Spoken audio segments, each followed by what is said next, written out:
Ooh la la ooh la la What's up guys, moi c'est Gina aka Jin Jin, bienvenue dans une nouvelle vidéo. Aujourd'hui on parle de budget. Donc si t'es nouveau ici sur ma chaîne, je te souhaite la bienvenue. Je fais des vidéos de beauty, lifestyle and self-care. Moi j'ai étudié en comptabilité et gestion. Et c'est le début de l'année 2026. Bonne année 2026. C'est sûr que je dois revoir mon budget. Donc je me suis dit pourquoi ne pas le refaire avec vous. J'aime beaucoup utiliser l'électronique et j'aime beaucoup utiliser support papier. Donc j'ai mon agenda papier. Et je passais à travers chacune des postes de dépenses avec vous pour que vous puissiez voir comme c'est quoi la vie d'adulte, combien ça me coûte à peu près pour certaines choses. Puis dans le fond, je vais faire les ajustements au fur et à mesure. Comme ça, j'aurai revu mon budget pour l'année 2026. C'est sûr que j'ai des projets d'envergure qui s'en viennent et j'ai tellement hâte de les partager avec vous. So, abonne-toi pour ne pas manquer la suite. J'ai tout ici, mon budget sur Excel. J'ai mon support papier que je puisse parler de toutes mes inscriptions que j'ai mis dans mon budget. C'est sûr que j'essaie de maximiser mon épargne. Je vais vous faire une petite capture pour vous mettre à l'écran, section par section. J'espère que ça va être assez gros pour que vous puissiez bien le voir. C'est sûr que moi, j'aime bien partager mes choses sur Internet, mais je vais quand même me garder une petite gêne parce que c'est ça, là. C'est pas parce qu'on parle, j'ai envie de partager des choses sur Internet que je veux tout partager sur Internet. J'aime bien l'idée d'avoir mon petit jardin secret, d'avoir quelques petits trucs en privé. Ça, c'est moi. Je suis là pour partager mes good vibes parce que pour de vrai, dans la vie, il y a des hauts, il y a des bas. Si j'ai pas été là dans ma chaîne pour les derniers mois, c'est que j'ai vécu un décès dans ma famille et j'aime moins parler des choses un peu plus négatives. Je suis là pour partager ma bonne humeur, partager mes good vibes. Je suis pas là pour parler des problèmes. Tout le monde a des problèmes dans sa vie de toute façon. Donc, anyways, who cares? OK, donc on va commencer par la section des dépenses variables. Donc, moi, présentement, je suis locataire ici. J'habite dans une maison avec 4 chambres à coucher, on va dire. C'est 3 chambres à coucher fermées. L'autre, c'est pas vraiment une chambre à coucher fermée. Puis, il y a 2 salles de bain complètes. Et c'est ça, ça coûte 2500 par mois. Donc, ma portion que je paye, moi, c'est 1150 $. Donc, j'ai mis ça dans mon budget. Ça n'a pas changé. J'espère que le propriétaire ne va pas nous augmenter encore cette année parce que l'année passée, on a vécu une augmentation étant donné qu'il y avait eu des travaux. Cette année aussi, il y a eu des travaux. Justement, pas plus tard que cette semaine, il y a un plombier qui est venu installer une somme pompe. Je ne sais pas trop comment ça fonctionne pour augmenter les loyers. C'est quoi le pourcentage qu'ils vont mettre? Si tu le sais, mets-le dans les commentaires. Mais bon, ça me coûte 1150 pour me loger. L'Hydro-Québec, ça me coûte 128 et 97 cents. Ça n'a pas changé. OK, j'ai pas eu d'augmentation, donc tant mieux. Puis dans la colonne, vous allez voir la colonne à l'extrême droite, c'est vraiment le total annuel que j'ai mis. Donc, l'abonnement cellulaire, ça me coûte 63,87 $. J'ai récemment changé de compagnie téléphonique cellulaire. Je me suis acheté un nouveau téléphone. Bon, c'est le Motorola Razr que vous voyez ici dans ma main. Un téléphone flip. Et c'est ça. Ce téléphone, il m'a coûté quand même cher. Mais bon, j'ai 100 gigs de données. J'en ai pas de besoin. Mais j'avais envie d'avoir un téléphone un peu plus récent. Pourquoi? Parce que, ben c'est ça me tentait. Puis je me suis dit, mon ancien téléphone, il était vieux. Je l'avais depuis 2020. Des fois, il y a des fonctionnalités que tu peux pas avoir quand ton téléphone est trop ancien. Il n'est pas compatible avec les nouvelles technologies. Par exemple, moi, j'aime voyager. Si je voyage, je veux m'acheter une carte SIM électronique, je peux pas. Ça fonctionne pas. Il y a des applications qui sont pas supportées. Donc, pour toutes ces raisons, j'ai changé de téléphone. Fait que ça me coûte 63,87 $ par mois. Ça n'a pas changé. Ensuite, l'abonnement Internet, ça me coûte 26,45 $ avec la compagnie Fees. En fait, c'est ma proportion parce qu'on partage les dépenses, moi et mon conjoint. Donc, c'est sûr que ça coûte un peu plus cher que ça, mais moi, c'est ce que je paye, ma portion à moi. Ensuite, le stationnement à mon travail, ça me coûte 40 $. Donc, j'ai mis 10 $, 52 semaines, moins 4 semaines. Il y a des semaines où je ne dois pas y aller, mes semaines de vacances, en fait. Donc, j'ai mis à peu près, ça me coûte 40 $ par mois, en fait, pour le parking, environ. Mais j'essaie de calculer vraiment les semaines où je vais au travail, les semaines que je suis en vacances, j'y vais pas, je paye pas le parking. Mais là, honnêtement, ça va changer. J'aime mieux calculer cette dépense à la hausse Pourquoi? Parce qu'on nous demande potentiellement de retourner à partir du 26 janvier à 3 jours par semaine en présentiel. Donc, j'ai pris un abonnement qui va commencer à partir du 1er février. Donc, pour que mon budget reflète la situation réelle, mon stationnement va me coûter 57, je l'ai mis ici dans mon support papier, pardon, 51,74. 51,74, OK. Pour le parking, ça va être un montant mensuel. Je ne vais pas me casser la tête. C'est beaucoup plus simple si je le fais comme ça. Ensuite, mon permis de conduire, bon, ça, je ne le sais pas encore. Je vais le savoir à ma fête. C'est mon cadeau de fête. Mais bon, selon les données que j'avais l'année passée, ça me coûtait 36 $ pour l'année, donc 3 $ par mois environ. L'immatriculation, ça me coûte 392,97 pour l'année, donc 32,75 par mois. L'assurance automobile, en ce moment, j'ai mis mon fils comme premier conducteur et l'entente qu'on a, c'est que c'est lui qui prend la charge de l'assurance parce qu'il conduit ma voiture quasiment 7 jours sur 7. Mais c'est sûr que ça va être appelé à changer. Donc, il va falloir que je fasse des modifications à l'assurance. Il fallait que j'appelle pour demander, OK, moi, je vais être maintenant le premier conducteur, combien ça va me coûter, puis je vais reprendre la charge de l'assurance. Donc, quand je vais savoir, je vais le mettre. Cette case-là, je vais me la mettre une couleur pour que je puisse me rappeler qu'il faut que je fasse une modification. Je vais mettre une case en rouge, OK? Parce que moi, le but, c'est d'avoir un budget qui reflète ma situation réelle et où qui est le plus proche de la situation réelle possible. Et j'essaie de l'ajuster 4 fois par année. Donc, je l'ajuste en janvier, en avril, en juillet, puis en septembre. C'est ça. Puis, si jamais il y a un changement dans ma situation quelconque, j'ai une bonification au niveau de mon salaire ou j'ai un nouveau bill que j'ai pris, une nouvelle souscription à quelque chose, je l'ajuste aussi en temps réel dans le sens où rien m'empêche d'aller dans mon fichier d'Excel puis d'ajuster mon budget ou encore d'écrire les nouveaux montants dans mon agenda. Donc, l'entretien et réparation d'auto, ça me coûte, j'ai mis une moyenne, là, 480 pour l'année. C'est sûr qu'en ce moment, guys, je ne vous cacherai pas de vous dire que ma voiture est au garage, puis je vais avoir une facture quand même assez salée. Je ne sais pas encore c'est combien, fait que je ne peux pas non plus ajuster à la hausse, mais ma voiture commence à prendre de l'âge. Elle a présentement 7 ans et demi.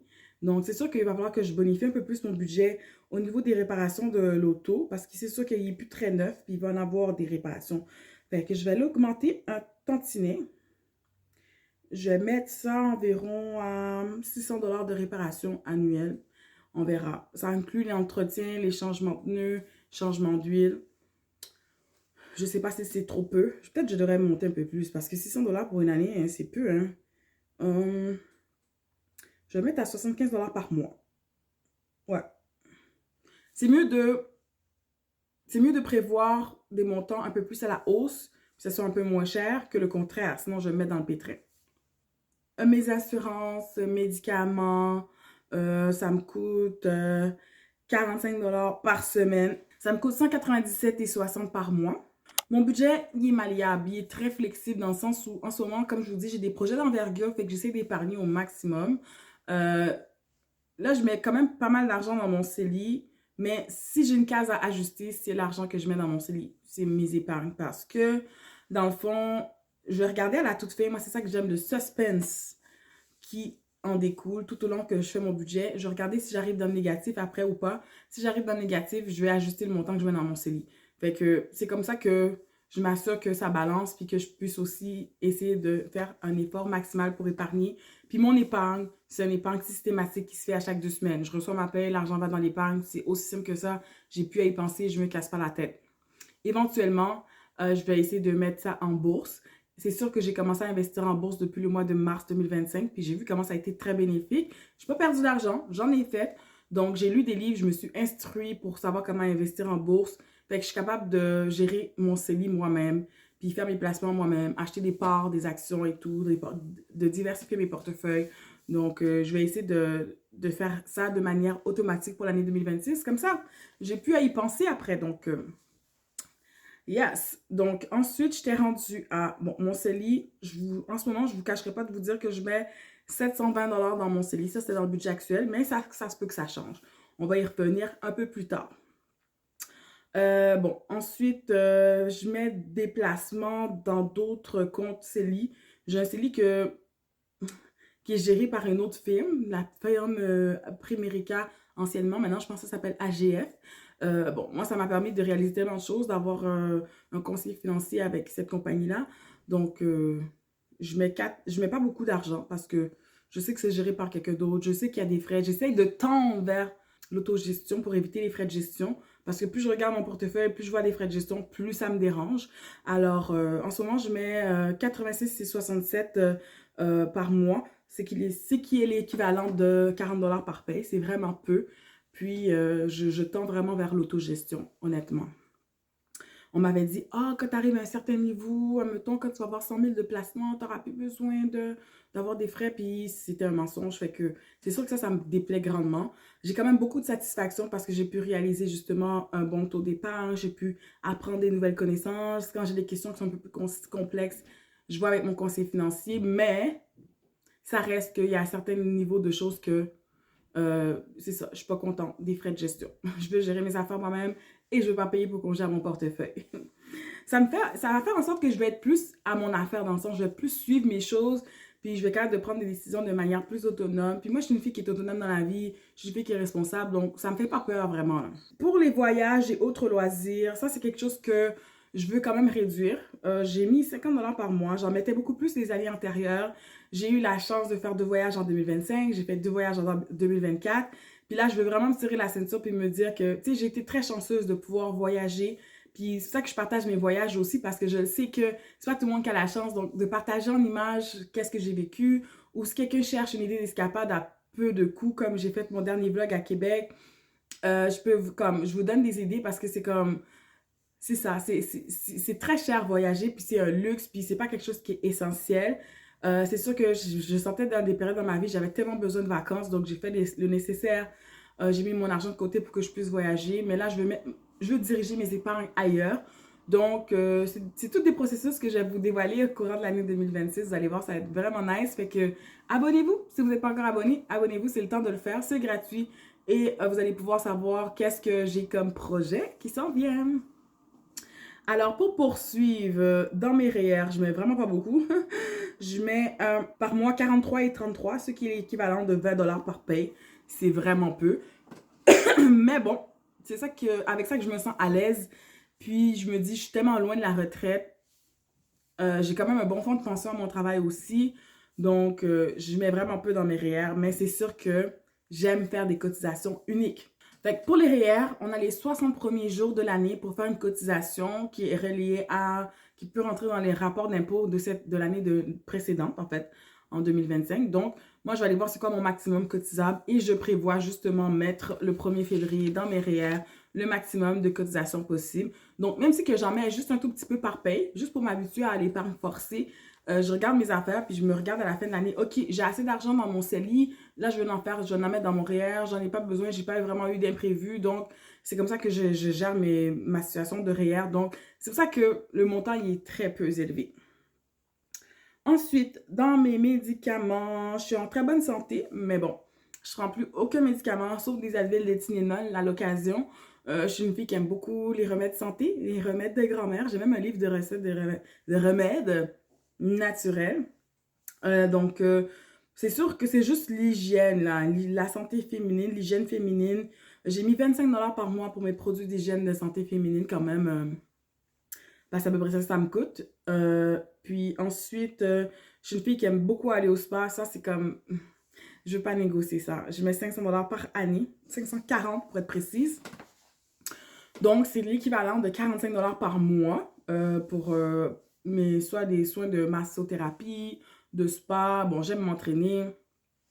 À force de s'entraîner, des fois, ça donne mal au corps.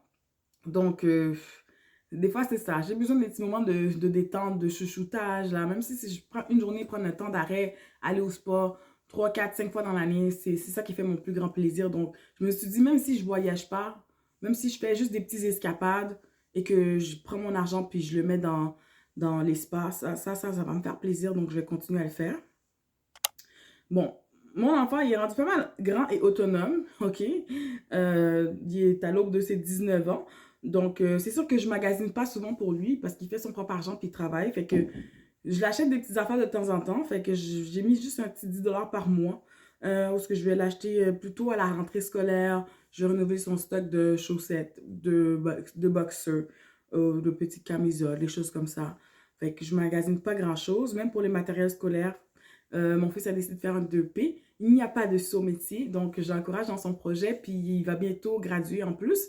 Fait que c'est sûr que pour les matériels scolaires, ça m'a pas vraiment coûté grand-chose. J'ai mis 10 $ par mois aussi pour les matériels scolaires. Si, admettons, il y a besoin d'un crayon, quelque chose. Bon, je voulais l'acheter un ordinateur, il disait qu'il n'avait pas de besoin, je ne l'ai pas acheté. C'est sûr que je me suis dit peut-être qu'éventuellement, je pourrais lui en offrir un en cadeau, même s'il voit qu'il en a besoin. Parce que s'il n'y en a pas de besoin, ben, à quoi bon? Bref.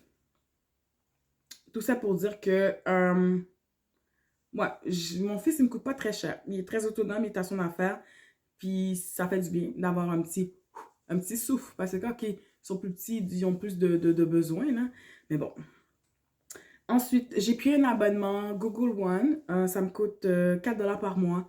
Parce que j'étais tannée de ne pas avoir d'espace de stockage. Puis pour moi, c'est un problème parce que j'aime tellement créer du contenu.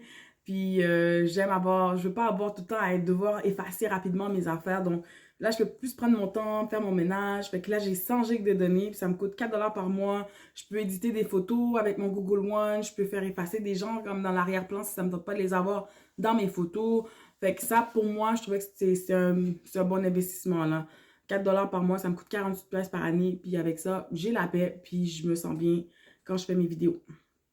Ensuite, pour le gym, ça me coûte 14,88 $ par mois. Je suis avec Econo Fitness. C'est sûr que j'ai une subvention avec mon travail. Ils me donnent une bonne partie. Ils me donnent un maximum de 150 $ par année. Donc, c'est ça qui réduit un peu mon coût. Puis moi, j'ai l'abonnement Econo. Des fois, je pense à upgrade pour l'abonnement platine parce que, je sais pas, des fois, je m'ennuie des chaises de massage. Mais en même temps, je trouve ça dégueu parce que tout le monde va dessus, puis ils mettent leur sueur dessus. Fait que je suis pas certaine si je vais augmenter à l'abonnement platine. Mais peut-être que je vais prendre l'abonnement or parce que des fois, je m'ennuie d'avoir des cours en groupe. Mais des fois, je me dis c'est juste des phases. Peut-être que je peux faire une petite couple de vidéos sur YouTube. Puis, dans le fond, mon craving de cours en groupe passe. Bref, ça c'est à suivre, mais pour le moment, ça me coûte 14,88 $ par mois. Alors, on a terminé la section des dépenses fixes, les amis. On va aller à la section des dépenses variables.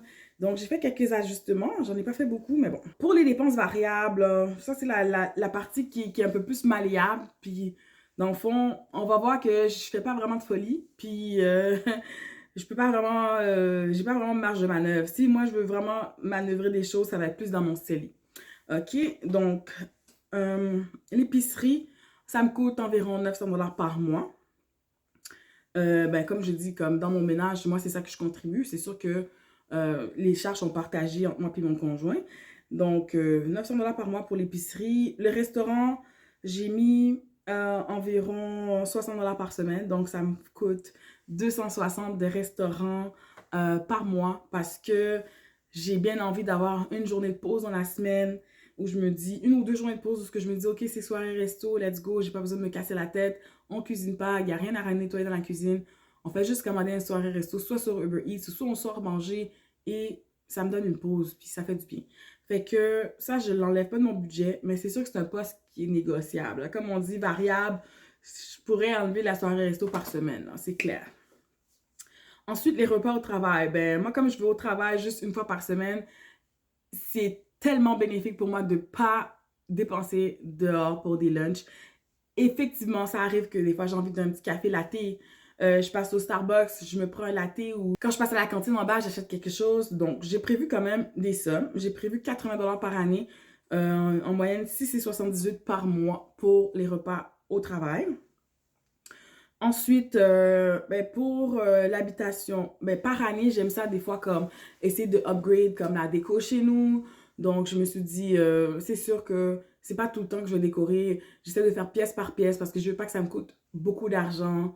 Donc, j'ai prévu 10 $ par mois qui équivaut à 120 $ pour l'année pour acheter des nouveaux articles de décoration. Pour l'essence, comme je vais au travail juste une fois par semaine aussi, ça me coûte pas vraiment beaucoup d'essence. Éventuellement, je vais t'appeler à aller plus souvent au travail. Fait que je pense que je vais augmenter mon poste d'essence. J'avais mis 50 $ par mois, mais je vais mettre 100 $. Parce qu'à 3 fois par semaine, on s'entend que ça va me coûter beaucoup plus cher. C'est sûr que là, je partage l'auto avec mon fils. Lui, il l'utilise beaucoup, puis il paye son essence. Des fois, j'en mets un peu plus pour l'aider. Mais bref, ça va changer. Fait que je préfère prévoir un peu plus d'essence que pas assez. Fait que 100 dollars par mois, même là, je pense que c'est pas assez, mais on verra. Parce que c'est pas encore coulé dans le béton qu'on va retourner 3 jours par semaine.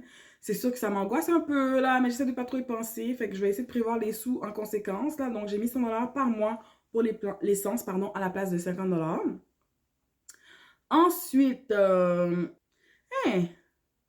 je vais juste faire un petit retour à l'assurance. Je viens de souscrire une nouvelle assurance, une assurance vie. On dirait que j'en ai pas parlé tantôt. Dans les dépenses fixes, je vais rajouter dans l'assurance, c'est l'assurance qui est prélevée sur la paie de mon conjoint que je l'aide à payer. Ça me coûte 45 dollars par semaine. Et je vais rajouter plus un 50 dollars. C'est 51 et 50 à chaque mois. Ma nouvelle assurance vie et invalidité. 51 et 50. Parce qu'avant, j'en avais pas. J'avais vraiment seulement celle du travail. Puis je me suis dit, ben, c'est pas suffisant là comme couverture. J'aimerais avoir les bonnes couvertures. Alors, j'ai souscrit une nouvelle assurance. OK. Moi, je suis avec la compagnie Union Vie. Je pense que c'est comme ça que ça s'appelle. En tout cas, j'attends encore mon contrat d'assurance. Je ne l'ai pas encore reçu. Mais bref, je voulais juste faire ce petit ajustement-là avant d'oublier. Fait qu'on va revenir où est-ce qu'on était rendu. À la ligne 74, on était rendu à... Ouais. Taxi et communauto. C'est sûr que j'ai prévu 32,50 pour de temps en temps prendre les taxis communauto ou même le transport en commun parce que ça m'arrive de prendre le transport en commun. Et éventuellement, c'est sûr que, en fait, lié au fait que je partageais l'auto avec mon fils, je me disais, ça va peut-être arriver plus souvent que je prends des Uber ou des choses de même. Mais je pense que je vais réduire ce poste un peu. Je vais mettre... je pense qu'il y avait une petite coquille ici. On va ajuster, on va ajuster. C'est ça, c'est important de revoir son budget. Si je prends le métro une fois par mois en moyenne, ça va me coûter 7,50 de... Je vais même changer le nom de la catégorie, je vais l'appeler transport en commun. Parce que ça m'arrive de prendre le transport en commun. Transport en commun. OK, fait que les Uber, bon, c'est sûr que c'est très cher. J'essaie de moins le prendre. C'est sûr que ça m'est déjà arrivé, mais comme je dis, c'est parce que j'étais dans un contexte où je partageais beaucoup l'auto avec mon fils, puis là, il va acheter son propre véhicule, là, ça va vraiment le forcer à acheter son propre véhicule, fait que les choses vont changer, et c'est vraiment imminent, fait que je préfère faire le budget basé sur ça. Donc, pour mon vélo, moi j'ai un vélo électrique, mais quand même, des fois, il y a besoin des petites affaires, des petites pièces, des fois, en début de saison, je vais même acheter un nouveau cadenas, ou des fois, je m'en vais acheter un nouveau banc pour être plus confortable, fait que j'ai mis une moyenne de 2,70 $ par mois pour mon vélo. Donc, c'est 32,40 par année. Donc, c'est sûr que là, il est flambant neuf. Il n'y a pas vraiment trop de réparation à faire dessus. Peut-être qu'éventuellement, je vais devoir monter le montant. Mais pour le moment, ça convient parfaitement. Pour les vêtements, j'ai prévu magasiner 100 $ par mois. Mais bon, je pense que je vais réduire. Je vais réduire le magasinage à 50 $ par mois. J'essaie vraiment, comme je vous ai dit, je vais vraiment faire un effort. Je trouve que j'ai beaucoup de vêtements. Quand je pense que dans ma garde-robe, j'ai pas beaucoup d'espace là, j'ai pas envie d'acheter des choses. Puis en même temps, je me dis, j'ai envie des nouveaux pantalons. J'en ai besoin. Mes pantalons ne font pas. Je suis pas confortable. J'ai pas de bons pantalons confortables, pour être honnête. Fait qu'il faudrait que j'en achète d'autres. Mais si je dis, OK, au mois de janvier, je vais en acheter une paire. Peut-être au mois de février, je vais en acheter une autre paire. Je vais en acheter un qui coûte 50 $ par mois. Une fois par mois, je vais avoir 2 nouveaux pantalons de plus. C'est assez, là. Je vais pas commencer à casser la banque pour acheter plein de vêtements, là. J'ai trop d'affaires. En plus, j'ai fait un ménage, là. Chaque automne, là, je fais un vide garde-robe, là, puis je donne des affaires. Ceux qui sont plus bons, je les jette. Donc, 50 $ par mois pour magasiner, ouais. Ensuite, pour maison, j'ai prévu 25 $ par mois environ pour faire maison. La maison, ils ne sont pas faites. C'est sûr que je mets des press-ons de temps en temps. Sinon, à ma fête ou pendant le temps des fêtes, si je vais aller faire maison professionnellement, je vais y aller. J'aime bien faire les pédicures aussi, quand il commence à faire beau, avoir un beau vernis shellac et tout. Ça, c'est quelque chose que j'aime plus faire pendant les mois d'été, comme par exemple à partir du mois de... Quand on commence à mettre des sandales, on va dire mai, juin, juillet, août, septembre, comme mai, juin, juillet, août, septembre. On va dire même juin, juillet, août, septembre. 4 mois dans l'année, je vais faire ma pédicure. Fait que je pense que 300 $ pour l'année, c'est suffisant. Aller au dentiste, moi j'aime ça. Avoir des belles dents bien soignées. Je sais pas qui aime pas avoir des belles dents bien soignées, guys. Brossez vos dents, passez la soie, ok? Mais c'est sûr que aller faire un petit tour chez le dentiste pour un détartrage une à deux fois par année, c'est essentiel aussi. Donc, j'ai mis 25 $ par mois, ce qui est l'équivalent de 300 $ pour l'année. Et je paye aussi pour mon fils. Donc, voilà. Ensuite, pour mes sorties, les loisirs, ça, j'ai vraiment réduit, là. J'ai mis 25 $ par mois pour les loisirs. Faut tenir compte que c'est l'hiver. J'aime pas beaucoup sortir pendant l'hiver. J'aime mieux rester chez moi. Je m'y plais chez moi. Dehors, il fait froid. J'aime pas. J'ai hâte que l'hiver finisse. Je suis dans ma période d'hibernation, là. Donc, je vois pas où est-ce que je veux m'en aller. Puis si je veux aller prendre quelque chose comme aller boire un café ou quelque chose, je vais pas m'empêcher non plus. Donc, pour ça, j'ai mis un petit 25 $. Aller bruncher, un petit 25 $, mais pas plus. Ensuite, moi, je suis quelqu'un, j'aime bien prendre un petit verre de vin de temps en temps. Donc, environ une fois par mois, je m'achète une petite bouteille au Costco, une petite bouteille de vin. Ou sinon, des fois, je peux m'acheter une petite bouteille de bière, une petite canette de bière à l'épicerie une fois de temps en temps. Fait que ça, j'ai mis 15 $ par mois. Ensuite, pour les cadeaux, pour offrir, j'ai mis 25 $. Et pour les dons, j'ai mis 50 $. Donc, c'est sûr que, admettons que j'ai un mois, parce que j'ai plus d'anniversaire, je peux dire, OK, je vais mettre 75 $ dans un cadeau, puis j'en parle plus, je finis avec ça.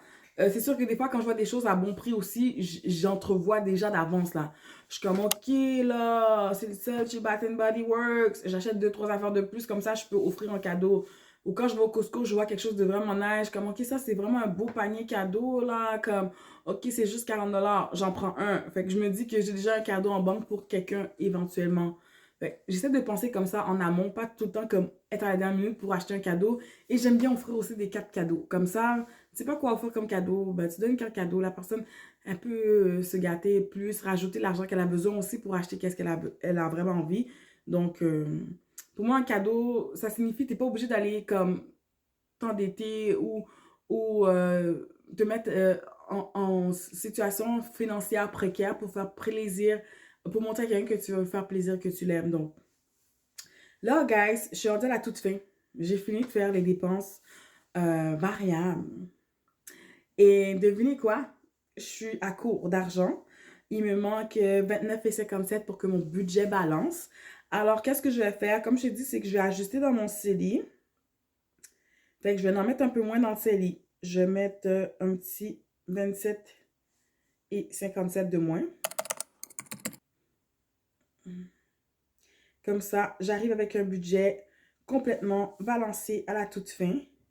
Moi, c'est comme ça que je fais mes choses. Puis, ça me permet de, comment dire, faire attention à mes finances.